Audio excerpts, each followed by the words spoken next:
السلام عليكم ورحمة الله وبركاته. ازيكم يا حبايبي، عاملين ايه؟ يلا يا حبيبتي انتوا هي ما تنسوش تحطوا اللايك وكومنت الجميل كده منك. تعالوا شوفوا معايا عملت ايه النهارده. عملنا مع بعض كده همبرجر الفراخ.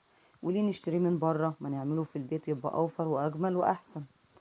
وعملنا الشيبس الجميل ده عملنا برضو في البيت.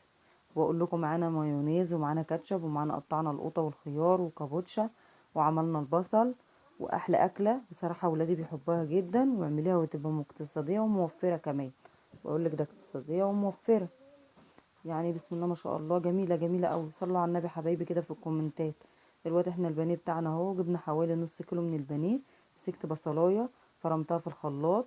وجبت بيضايه حطيت ده على ده وقلبته في بعض، وحطيت فلفل اسود وكمون ومكعب ماجي والملح بتاعك والبهارات الجميله بتاعتك الحلوه كده. وحطيناه على جنب كده، حطيناه على بعض. بعد كده خلصنا البانيه بتاعنا وظبطناه زي ما انتم شايفين كده. قلنا نجيب الكايزر بتاعنا الجميل دون بقى. ونعمل بقى السندوتشات الحلوه كده اللي هي البرجر لاطفالنا. برجر الفراخ حلوه قوي، سهله وبسيطه وكل حاجه من بيتك ومش مكلفه. وهتعجب اطفالك قوي قوي قوي يعني.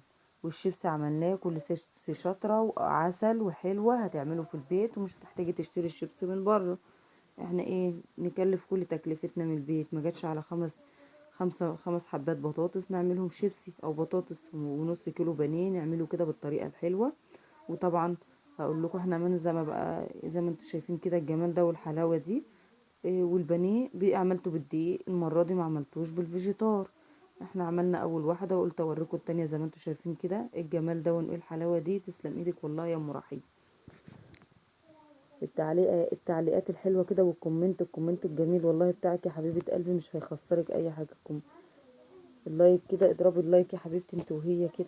إيه الجمال والحلاوه دي يا ام رحيم، تسلم ايديكي والله. والبانيه بالدقيق حطينا عليه شويه كمون وشويه برضو بهارنا كده الدقيق بتاعنا، وبعدين حطينا عليه. وتصبحي على خير يا حبيبتي.